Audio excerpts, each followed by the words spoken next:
Right ఇక నాలుగో విడత పోలింగ్ భాగంగా కూడా పోలింగ్కి సర్వం సిద్ధమైంది. రైట్ ఇక మనం తెలంగాణకు సంబంధించి పోలింగ్ చూద్దాం. 17 లోక్సభ స్థానాలకు సంబంధించి కూడా సికింద్రాబాద్ ఒక కంటోన్మెంట్కి సంబంధించి కూడా ఉప ఎన్నిక కూడా జరగబోతుంది. రైట్ ఇక తెలంగాణ వ్యాప్తంగా పోలింగ్కి సంబంధించి మరిన్ని వివరాలు అందించడానికి వరంగల్ నుంచి మా ప్రతినిధి తిరుపతి సిద్ధంగా ఉన్నారు. తిరుపతి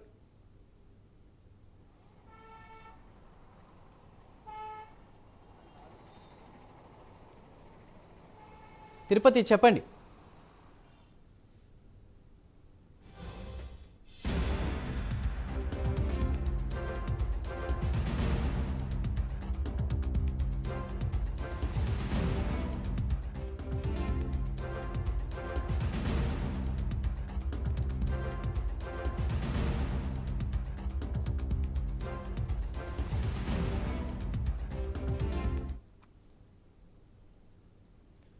మొత్తం మీద ఈవీఎంలతో పోలింగ్ కేంద్రాలకి ఎన్నికల సిబ్బంది చేరుకున్నారు. వన్స్ ఎన్నికల సిబ్బంది చేరుకోగానే మొత్తం కూడా పోలీస్ కంట్రోల్లోకి వెళ్ళిపోతుంది. ఇక తెలంగాణ వ్యాప్తంగా కూడా 17 లోక్సభ స్థానాలకు సంబంధించి కూడా ఎన్నిక జరగబోతున్న నేపథ్యంలో తెలంగాణలో పోలింగ్కి సంబంధించి ఏర్పాట్లకు సంబంధించి మరిన్ని వివరాలు అందించడానికి మా ప్రతినిధి తిరుపతి సిద్ధంగా ఉన్నారు. తిరుపతి.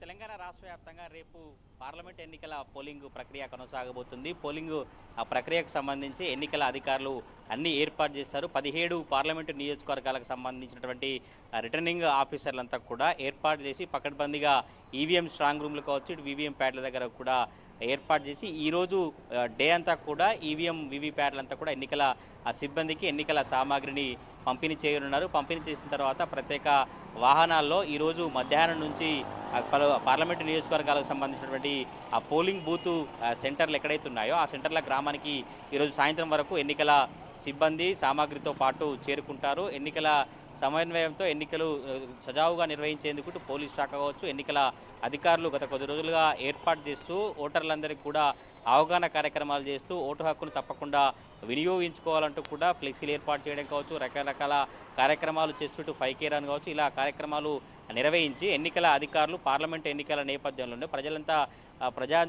ప్రజాశాంతయుతంగా ప్రశాంతంగా ఓటు హక్కును వినియోగించాలంటూ కూడా ఏర్పాటు చేసినటువంటి పరిస్థితి కనబడుతుంది. ఇటు వరంగల్ ఉమ్మడి జిల్లాలో 2 పార్లమెంటు నియోజకవర్గాలనే మహబూబాబాద్ పార్లమెంటు నియోజకవర్గం, వరంగల్ పార్లమెంటు నియోజకవర్గం, ఈ 2 నియోజకవర్గాలపై తెలంగాణ రాష్ట్రంలోని చాలా సర్వత్రా ఆసక్తి చర్చ జరుగుతుంది. ఎందుకంటే ప్రధానంగా 3 పార్టీల నుంచి పోటీ చేసినటువంటి అభ్యర్థులంతా కూడా పార్టీలు మారి ఎవరి గెలుపు కోసం వారే ధీమా వ్యక్తం చేస్తూ వారి ప్రచారం కోసం కూడా అగ్రనేతలు పాల్గొనే సందర్భం కనబడుతుంది. నిన్నటి నుంచి ప్రచారం ముగిసినప్పటి నుంచి వారంతా కూడా ప్రజలను, ఓటర్లందరినీ ఆకర్షించేందుకు వాళ్ళ వైపు తిప్పుకునేందుకు రకరకాల ప్రయత్నాలను కొనసాగిస్తుంది. అభ్యర్థులేమో ఇటువంటి ప్రయత్నాలలో చాలా బిజీగా కనబడుతుంటే ఎన్నికల అధికారులేమో ఇటు ఈవీఎం ప్యాడ్ పంపిణీ కావచ్చు, ఎన్నికల సామాగ్రి పంపిణీ కార్యక్రమం దగ్గర ఆ డిస్ట్రిబ్యూషన్ సెంటర్ దగ్గర పోలీసు అధికారులు ఎప్పటికప్పుడు వారి ఆధీనంలోకి తీసుకొని ఎవరు వస్తున్నారు, ఎవరు వీళ్ళు ఎన్నికల అధికారులు, లేదంటే ఎవరైనా కొత్త వ్యక్తులు వచ్చారా, లేదంటే ఎవరున్నారంటూ కూడా ఎప్పటికప్పుడు పర్యవేక్షిస్తూ ఈవీఎం డిస్ట్రిబ్యూషన్ కార్యక్రమాన్ని మరి కాసేపట్లో ప్రారంభించబోతున్నటువంటి ఆ పరిస్థితులు కనబడుతుంది. ఈరోజు సాయంత్రం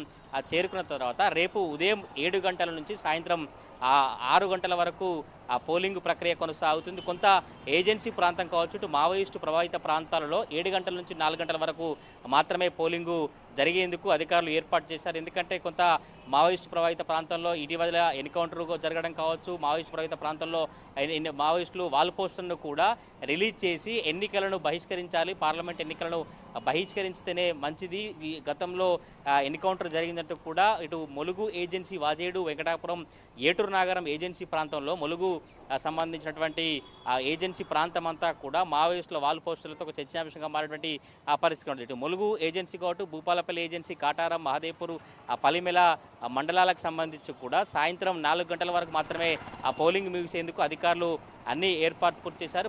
మొత్తానికి ఈ వెబ్కాస్టింగ్ వ్యవహారానికి సంబంధించి కావచ్చు, సీసీ కెమెరాల పర్యవేక్షణతో సీఈఓ ఆఫీస్ నుంచి ఎన్నికల రిటర్నింగ్ కార్యాలయాలకు కూడా ఎప్పటికప్పుడు ఆదేశాలు జారీ చేస్తూ ఎవరు కూడా ఇబ్బందులు తలెత్తకుండా పోలింగ్ కేంద్రాల దగ్గర అవాంఛనీయ సంఘటనలు చోటు చేసుకోకుండా పోలింగ్ సెంటర్ నుంచి 100 మీటర్ల దూరం వరకు మాత్రమే అభ్యర్థులకు సంబంధించిన ఏజెంట్లు కావచ్చు, వారి కార్యకర్తలు, ప్రజలంతా ఉండాలి. కానీ 100 మీటర్ల దగ్గర పోలింగ్ సెంటర్కి ఎవరు ఉండొద్దు, సౌండ్ సిస్టమ్కు అనుమతి లేదు, ఎవరు కూడా ప్రచారం కావచ్చు, ఎవరు పాంప్లిమెంట్ అట్లాంటివి లేకుండా కేవలం 4-3 వ్యక్తులు మాత్రమే పోలింగ్ సెంటర్ చుట్టుపక్కల ప్రాంతంలో ఉండేందుకు ఆ పోలీసులు అయితే కట్టుదిట్టమైన ఏర్పాటు చేశారు. వరంగల్ పోలీస్ కమిషనరేట్ పరిధిలో 5,000 మంది పోలీస్ బందోబస్తు నిర్వహిస్తున్నట్టు సిపి అంబర్ కిషోర్ జా చెప్పారు. 7 కంపెనీలకు సంబంధించినటువంటి సిఆర్పిఎఫ్ బలగాలు కావచ్చు, వివిధ రాష్ట్రాల నుంచి 1,500 మంది ఆ పోలీసు బలగాలు కూడా వచ్చాయి. ఎవరు కూడా భయాందోళన చెందినటువంటి అవసరం లేదు. అవాంఛనీయ సంఘటనలు చోటు చేసుకోకుండా కూడా తెలంగాణ రాష్ట్ర వ్యాప్తంగా డీజీపీ ఆధ్వర్యంలో కావచ్చు, పోలీసు ఉన్నతాధికారులు ఎక్కడెక్కడైతే సమస్యాత్మక పోలింగ్ కేంద్రాలు కావచ్చు, గతంలో గొడవలు జరిగినటువంటి పోలింగ్ కేంద్రాలు కావచ్చు, ప్రస్తుతం ఇప్పుడు ఉన్నటువంటి రాజకీయ పరిణామాల నేపథ్యంలో గొడవలు జరిగినటువంటి ప్రాంతంలో పోలీసులు ప్రత్యేక ఫోకస్ పెట్టి అక్కడ ప్రజలకు కావచ్చు, అధికారులకు, క్షేత్రస్థాయిలో ఉన్న అధికారులకు అన్ని సలహాలు సూచనలు ఇస్తూ ఓటర్లకు ఓటు హక్కును సజావుగా కొనసాగినటువంటి ఏర్పాటు చేసినటువంటి పరిస్థితి కనబడుతుంది. రాష్ట్ర వ్యాప్తంగా రేపు ఉదయం 7 గంటల నుంచి సాయంత్రం 6 గంటల వరకు పార్లమెంట్ ఎన్నికల పోలింగ్ ప్రక్రియ కొనసాగుతుంది. దీనికి సంబంధించి అధికారులు సర్వం సిద్ధం చేశారు. Chandu. Thank you. Right Tirupati, thank you.